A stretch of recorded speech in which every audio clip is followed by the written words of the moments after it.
네, 정치하는 언니들 전예현 민주연구원 부원장님, 신현영 전 민주당 의원님 나와 계십니다. 안녕하세요. 안녕하세요. 반갑습니다. 네, 저 의원님 처음으로 함께합니다. 방송은 처음인 것 같아요. 저희 예. 방송은 처음인 것 같고 몇 예. 번 뵀습니다. 저도. 그렇죠. 우리 민주당 활동하고 네. 사실은 뭐 지나가면서 많이 스쳐 지나갔을 잘 텐데 지내고 계시죠? 예, 이렇게 인연이 될 줄 또 반갑습니다. 아이, 너무 반갑습니다. 의원님하고 특별한 인연이 있어요. 특별한 인연이. 지난 총선 때 저희 이제 더불어민주연합에 제가 수석 대변인이었잖아요. 네. 비례정당. 그래서 몰빵 몰빵 유세 단장을 제가 기세 맡았어요. 단장을 해주셨어요. 아, 그래서 정말 그때. 감사한 마음을 늘 갖고 있습니다. 아. 제가 그때 출마 안 했잖아요.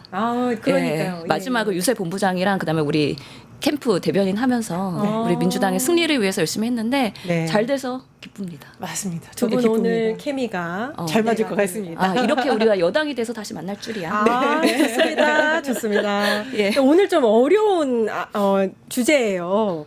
이종섭 장관이 최상병 사건 재수사 발표 그 당일에 임성근 관련 내용을 모조리 빼라.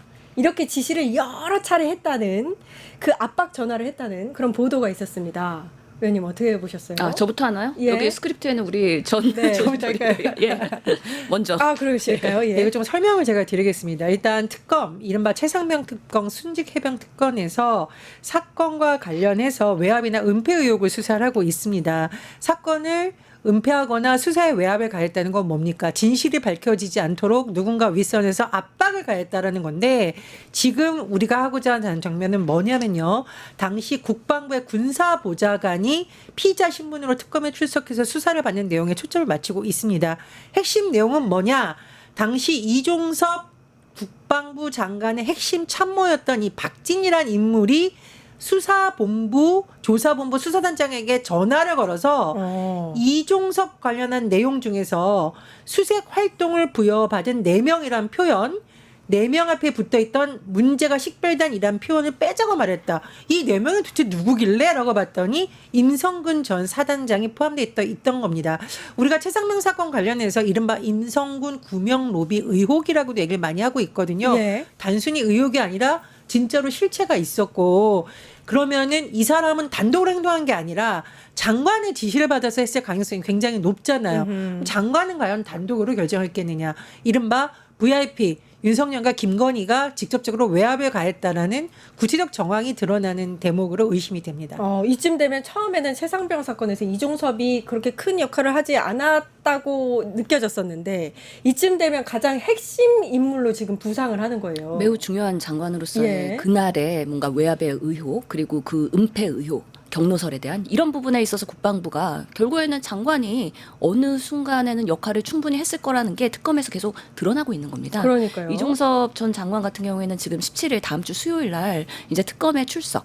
우선은 참고인으로 출석을 하게 됩니다. 10시에 이제 소환이 될 예정인데 그러다 보니까 이게 최상병 외압 의혹이 결국에는 국방부에서 여러 가지 이첩 보류를 시키는 과정에서의 이종섭이 있었고 대통령실이 있었고 윤석열까지 연결되는 이 수사 과정에서 이제 정점으로 가고 있다라고 말씀드릴 수가 있을 것 같고요. 당시 우리 뭐 기억을 회추해 보면 런정섭이었잖아요. 그러니까요. 왜 그러면은 그때 800에 7070 전화 받았냐 안 받았냐 이런 부분에 있어서 부인하다가 막판에는 또 받았다는 걸 인정을 하죠. 에헤. 그리고 호주 대사 임명하면서 런종섭으로 됐다가 다시 돌아오게 됩니다.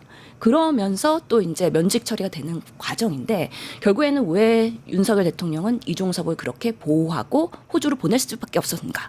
그날에 이종섭이 어떤 역할로서의 그런 이첩에 대한 그런 압박을 줬는지 그리고 은폐를 했는지 이런 것들이 하나씩 드러나는 데 있어서 이 최근에 그 단독 보도들이 의미가 있다고 보고요. 결국에는 이 장관의 역할은 장관의 보좌관을 통해서 많은 것들이 사실 외압을 가게 되는 거죠.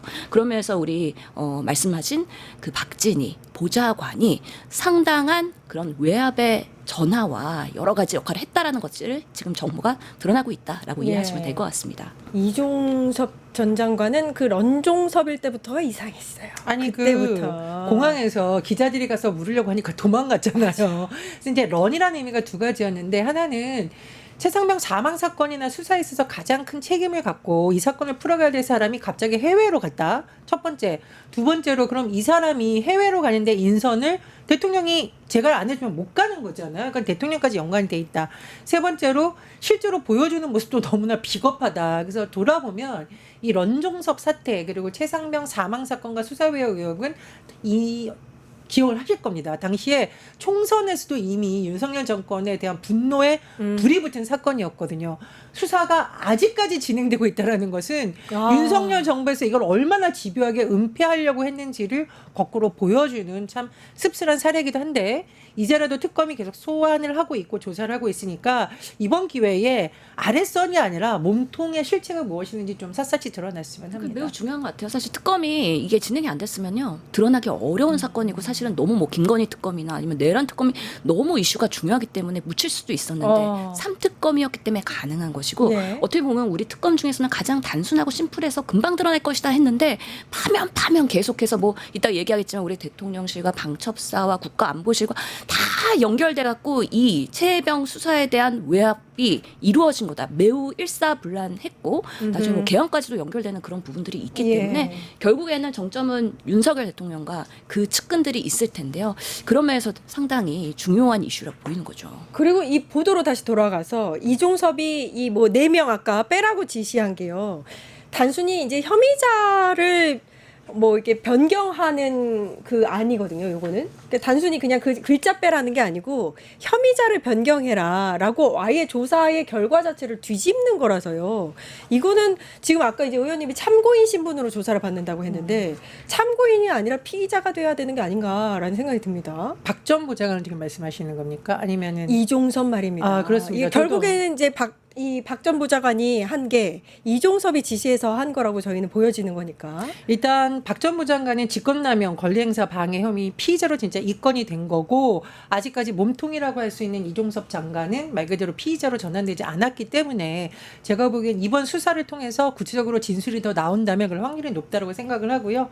그리고 이 단순히 이 사람이 한번 이런 거 검토해 보시죠가 아니라고 의심이 되는 게 이 박 전 부장관이 조사본부 지휘부와 총 69회 통화를 했다. 와. 이거 뭐 사귀는 겁니까? 뭡니까? 이게 아니라 이 사람의 입장에선 지금 위에서 시키는 것을 반드시 관철시켜야 되기 때문에 이렇게 집요하게 한 것 아닌가 싶습니다.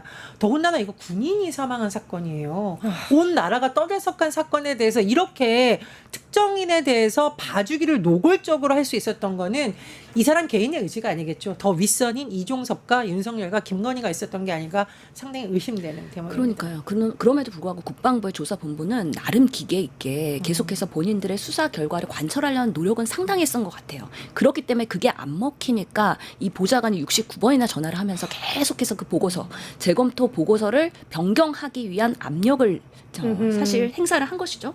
그래서 그 내용들을 보면은 사실은 그 제외된 4명 을 꼭 빼야 된다라고 정말 그 목표가 명확했던 것 같아요. 보좌관의 입장에서는. 그렇기 때문에 주신 문구는 그대로 못 올라간다 하면서 4명에 대해서는 이런 정황이 있어서 수사가 필요하다. 이런 보고로 1차 토의를 했기 때문에 우리가 변경할 수 없다라는 거에 대해서 수사본부장은 상당히 그래도 지키려고 노력을 했고 만약에 장관님의 결심이 있으면 정리되는 단계로 가야 된다. 그러니까 우리의 수사의 보고서는 그대로 장관에게 보고가 되고 만약에 장관선에서 변경이 돼야 된다면 그쪽에서 손질을 하더라도 우리는 지금 단계에서 보고서를 올리는 데 있어서 어떻게든 외압에 대해서는 좀 자유롭게 우리가 수사는 그대로 올리겠다라는 걸 끝까지 관철을 했었는데 그거마저도 69번의 전화와 여러 가지 회유로 인해 가지고 사실은 빠질 수밖에 없었다 결론적으로. 예. 그런 부분에 있어서의 또 이야기가 전개되는 것이죠. 근데 이게 결국에는 빠졌습니다. 이 최종 보고서에 결국에 이 4명이 빠졌단 말이에요. 그렇게 되면은 우리가 뭐라고 생각할 수 있냐면 사실 이 뺀 시점이 빼라고 압박한 시점이 최종 결과를 발표하기로 한 그 날이었었고 그러니까 결국에는 그렇게 최종 보고를 하고 나면 군사법원에서 경찰로 사건이 이첩이 되거든요.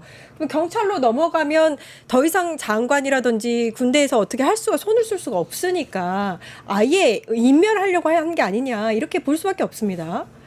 그렇습니다. 지금 현행 법에 따르면 군사법원에서 이게 이제 예전에 굉장히 옛날부터 논란이 됐던 문제예요. 군 관련 사망 사건이 벌어졌을 때 군사법원에서 군은 1차적인 사실 확인 조사를 할 수 있습니다.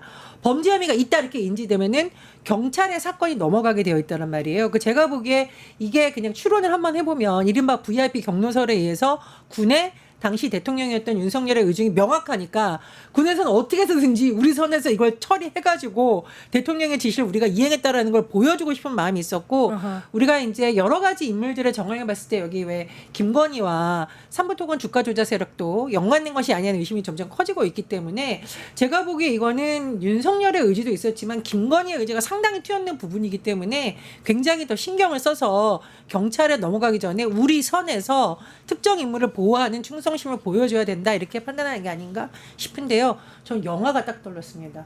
나쁜 놈들 전성시대. 한두 명이 아니고 온갖 인연으로 엮어가지고 이렇게 말도 안 되는 일을 벌인 거 아닙니까? 그래서 최상병 사건에 이 연루된 사람들을 가지고 영화를 만들면 그 영화 나쁜 놈들 전성시대 2. 네.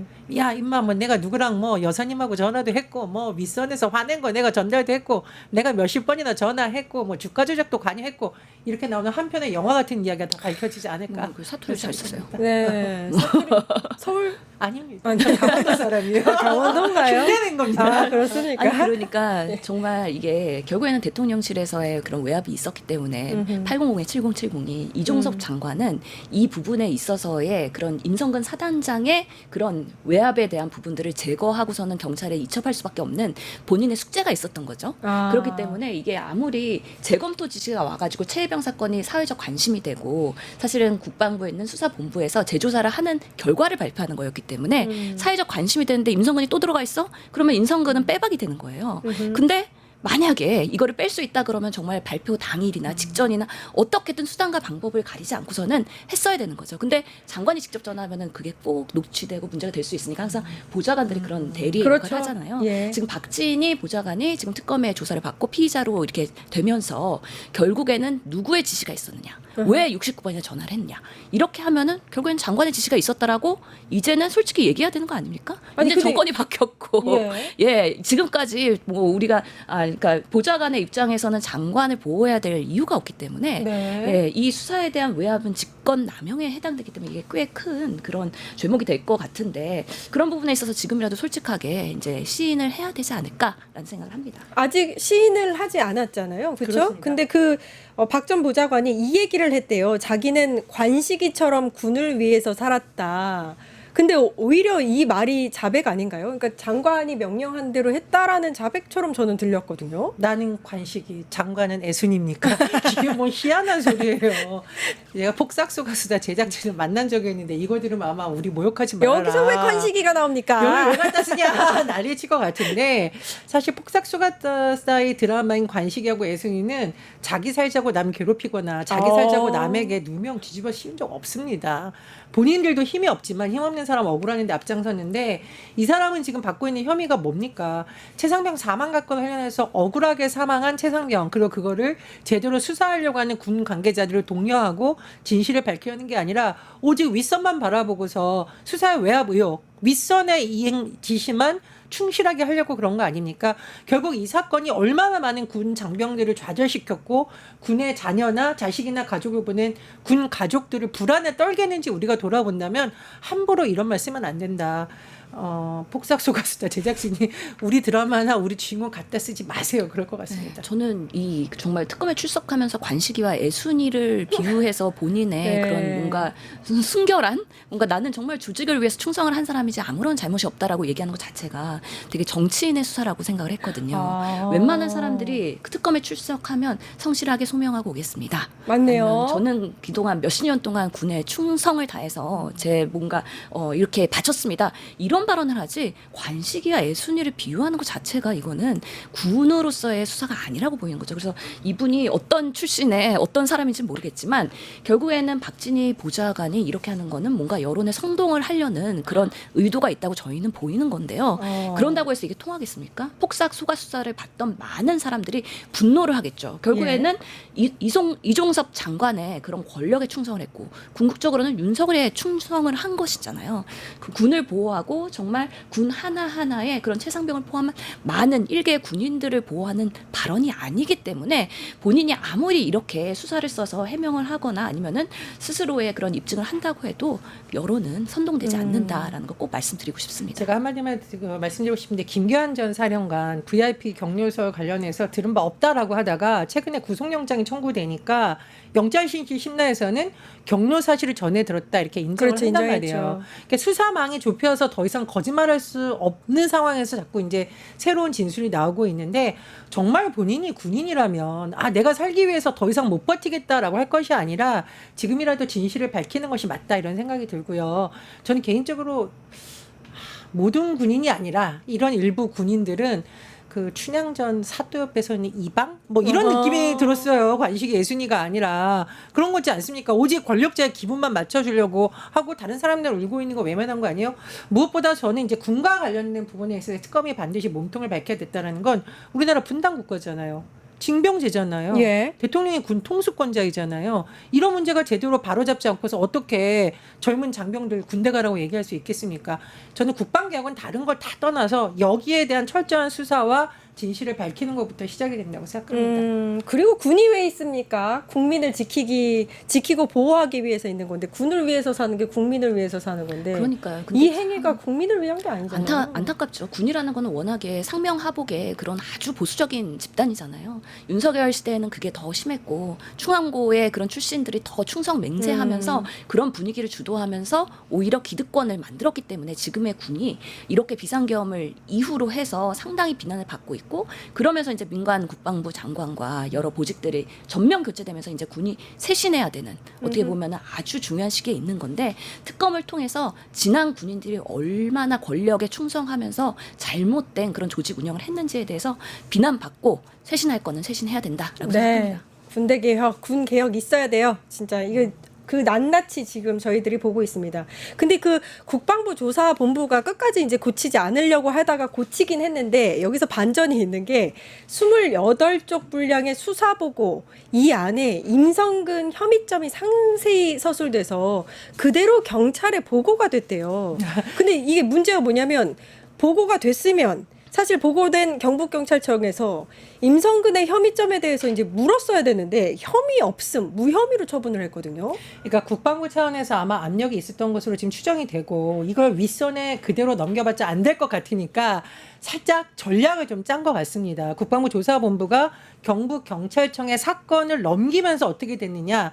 28쪽 분량의 수사 보고를 함께 보냈다는 거예요. 그리고 임성근이란 이름은 적시되지 않았지만 사실상 임성근 전 사단장이 혐의자로 보일 수 있는 그런 점을 굉장히 자세하게 적었다라는 겁니다. 그러니까 내가 보기에 우리가 정말 힘이 없어서 다는 못하지만 그래도 우리가 할 수 있는 선에서의 기록은 남겨놓자라고 봤는데 말씀해 주셨듯이 상부에서는 본인들이 어떤 의도를 가졌는지는 모르겠으나 결과적으로 임성근을 비롯한 해병대 상급 관계자들은 무혐의 처분됐습니다. 그래서 특검에서도 이 부분도 외험이 있었는지 아닌가라고 이제 수사를 하고 있다라고 하는데요. 이 부분 역시 좀 철저하게 밝혀줘야겠습니다. 그러니까 이게 수사 보고서 28쪽 분량인 결국에는 이건 장관에 보고되지 않아도 그냥 경찰에 이관할 때 참고 자료로 보낼 수가 있기 때문에 일부러 그런 뭔가 바이패스할 수 있는 그런 트랙으로의 판단을 한 것 같은데 그래서 저는 이 국방부의 수사 단장이 여러 고민을 했던 것 같아요. 그런 외압들이 계속 들어오니까 4명에서의 그런 언급들은 빼주는 대신에 그래도 내가 조사한 근거들 그런 것들을 내 손에서 빼면 이거는 분명히 군이면 누구나 압니다. 나중에 예. 다 감사 들어오고요. 감찰 들어오고 조사 들어오면 어느 선상에서 이 내용이 통째로 빠졌는가에 대해서 책임 소재에 문제가 있는 거예요. 그럼 수사단장이 재검토를 하면서 그런 부분을 내 통째로 뺀다? 그거는 나중에 본인이 책임을 받아야 되는 부분이기 때문에 그런 부분에 있어서 사후에 문제가 되더라도 그런 안전망 구축을 위해서 28쪽을 만들어서 보낸 걸로 보이고 실제로 28쪽의 내용 중에서는 여러 그 혐의자로 특정한 여러 명들이 나오긴 합니다. 그래서 최진규 대대장, 뭐 이용민 대대장 이런 사람들도 포함이 되어 있는데요. 이 대대장들의 혐의는 2쪽 또는 3쪽 정도의 분량인 반면에 이 임성근에 관련된 거는 9쪽이 다른다는 거잖아요. 그렇기 때문에 간접적으로는 우리가 주 보고서에는 포함하지 않았지만 임성근 사단장의 이런 혐의들에 대해서 간접적으로 수사 보고서에서 분명히 경찰에 이관한 것으로 기록을 남겼다. 그러면서 의미가 있다. 그럼에도 불구하고 지금 무혐의 처분을 받았다. 그럼 경찰청도 이제 타겟이 돼서 특검의 조사를 받아야 되는 거죠. 이거 완전 영화 아닙니까? 그러니까 경찰로 뭔가 넘기면 경찰이 잡아줄 줄 알고 넘긴 건데 경찰마저도 지금 부패했다는 얘기잖아요. 그러면. 근데 사실 윤석열 정부에서 군과 경찰이 다 장악이 되어 있고 특정 라인이라던가 충성하거나 아니면은 최근에 들어가는 일부 정치인을 둘러싼 뭐 마약 관련 의혹이라던가 그 자녀의 수사가 뭔가 지연되었다는 의혹이라던가 이런 걸 여러 가지를 볼 때 사실상 윤석열 정부에서는 군뿐만이 아니라 경찰과 심지어 법원까지 통제하려고 했다는 의혹이 제기되고 있는데요. 문제는 이런 기관들을 잘 활용해서 나쁜 놈들을 때려잡는 데 힘을 쓴 게 아니라 나쁜 놈들을 보호해야 하는 데 힘을 쏟았다는 게 우리가 열받는다라는 거죠. 제가 눈이 마라하는데 오히려 최상병 사망 사건은 정부에서 더 펄펄 뛰면서 진실을 바로잡아라. 이게 정상입니다. 제가 말씀드렸잖아요. 징병제인 나라에 군 통수권자 하는 대통령인 나라에서 이런 일이 벌어지고 있다라는 건데 그래서 이게 윤석열과 김건희가 정말 윗선에서 맘 놓고 군을 그리고 경찰을 장악해서 나쁜 놈들을 보호하고 그 특히 나쁜 놈들의 기준은 나에게 충성을 하거나 주가 조작과 관련돼서 도와주거나 사실을 은폐하는 데 앞장섰던 인물이 아니냐 이런 의심이 들고요. 또 뭐 우리가 살펴보겠지만 심지어 뭐 군사경찰을 줄이려고 했다 이런 의혹까지 제기되고 있으니까 이제 나쁜 놈들 전성시대가 끝나서 한편으로는 다행인데 그 나쁜 놈들이 누구였는지는 특검이 밝혀내야겠죠. 그러니까 이게 윤석열이랑 김건희가 권력을 장악하는 방법을 잘 알고 있었죠. 결국에는 군은 국방부가 장악을 하는데 국방부 장관 김용현으로 두고 그다음에 행안부 경찰 관리하는 데 있어서 이상민을 두지 않았습니까? 충안파들이 다 권력 장악을 하면서 일사불란하게 윗선에서의 그런 지시들을 정말 충실하게 이행을 했던 것들의 하나가 단편이 또 여기서 나오는 거기 때문에요. 그런 면에서의 지금 이 최혜병의 특검 수사가 결국에 윗선으로 가면 그 충안파와 대통령실과 김건희 윤석열로 종지부를 찍지 않을까라는 생각이 듭니다. 그러니까 윤석열 김건희의 그 바뀌지 않는 공통점이 있는데 나쁜 놈들을 보호해줘요. 진짜 아까 부원장님 말씀하셨던 대로 그 외에 딸이 학폭한 그 비서관도 엄청 보호해줬잖아요. 이것도 지금 딱 그 스탠스입니다. 그렇죠. 나한테 충성하면은 네가 어떤 잘못을 했더라도 내가 덮어줄 수 있어. 아. 이런 마인드로서의 사람을 어떻게 보면은 복종하게 하고 그리고 주변에서 이렇게 내 사람을 만드는 네. 어떻게 보면은 나쁜 그런 권력의 그런 부작용들을 제대로 수행한 게 지난 3년이 아니었나라는 예. 생각을 합니다. 그리고 또 하나가 뭐냐면 권력을 사유화해서 자기 멋대로 부립니다. 지금 요것도 그런데요. 그러니까 군사경찰이 자기 말을 안 듣고 이렇게 조사본부처럼 뭐 올리고 뭐 이러니까 군사경찰을 절반으로 줄이고 방첩사를 늘리려고 했어요. 그때 당시에도 이게 말이 많았는데 이게 이유가 있었군요. 그렇습니다. 시점을 잘 봐야 되는데 2023년 8월 2일 해병대 수사단 누가 이끌고 있었느냐? 박정훈 대령이 이끌고 있었죠. 그때 어떻게 하려고 했냐면은 임성근 전 해병대 1사단장을 경북경찰청으로 피의자로 이첩을 했어요. 그러니까 8월 3일 날 무슨 보고서가 작성되기 시작했느냐? 군사경찰 줄여 799명에서 399명으로 줄여라는 보고서가 작성이 시작돼서 8월 10일 날 완료가 됐고 이걸 국방부 관계자가 방첩사에 전달했고 그 내용을 특검이 확보를 했다라는 겁니다. 그런데 권력이 공무원들을 다스리는 방법이 어떻게 하냐면 첫 번째 인사, 말 안 듣는 애들 좌천, 말 잘 듣는 애들 특진. 이제 우리가 이제 해경할 때도 나올 거예요. 두 번째 조직 변경. 아하. 왜냐하면 조직이 축소된다라는 것은 이 안에 있던 주요 관계자들이 생뚱맞은 대로 갈 수 있다라는 일종의 협박으로 받아들일 수가 있는 건데 굉장히 타당성이 있는 내용이나 오래 검토한 게 아니라 해병대 수사단이 이렇게 하는 거 보고 했다라는 거는 괘씸죄로 너네 한번 당해볼래? 말 안 들으면 이렇게도 니네 할 수 있어 라는 신호를 준 것으로 저는 해석이 됩니다. 예. 그렇죠. 결국에는 권력이 이 하명 수사를 잘 하게 만드는 거는 인력과 예산이거든요. 결국에는 그걸로 모든 걸 말합니다. 그리고 그 조직에 있는 수장들은 내 조직이 커지면 내가 이 일 잘하는 거고요. 능력 있는 그 리더이고 그렇지 않은 경우에는 뭔가 윗선에서 찍혀가지고 이제 힘 빠지는 그런 리더인 거잖아요. 그러면서 지금 군경에 대한 축소 계획을 했다. 결국에는 군경 산하에는 해병대 수사단이 있고요. 그다음에 국방부의 조사본부가 있기 때문에 내 말 안 듣고 임성근 안 빼? 그러면 군경은 줄이고 오히려 방첩사 늘릴 거야? 내 말 잘 들고 있는 방첩사대 힘을 더 실어줄 거야? 이런 보고서를 작성해가지고 계획을 시작하려고 했었고 근데 마침 해당 계획을 8월 중순에 철회하게 되는데요. 그때는 결국에는 이 국방부 조사본부가 최종 보고서에 임 전 사단장을 넣지 않고 경찰에 이첩한 결과로 본인들의 조직을 보호할 수 있었지 않았나라고 추측해 볼 수 있습니다. 예. 유튜브 구독하고 실시간 채팅과 댓글을 남기시면 매일매일 7천 TTCO를 드립니다. 참여 방법은 통통물 어플을 다운로드하고 회원가입과 로그인을 해주세요. 마이페이지에서 나의 회원 고유 번호를 복사해주세요. 유튜브 구독 후 실시간 채팅이나 댓글창에 고유 번호를 한 번만 입력하면 준비 끝! 지금 유튜브 채팅과 댓글 쓰기 참여하고 실천 TTCO 받아가세요.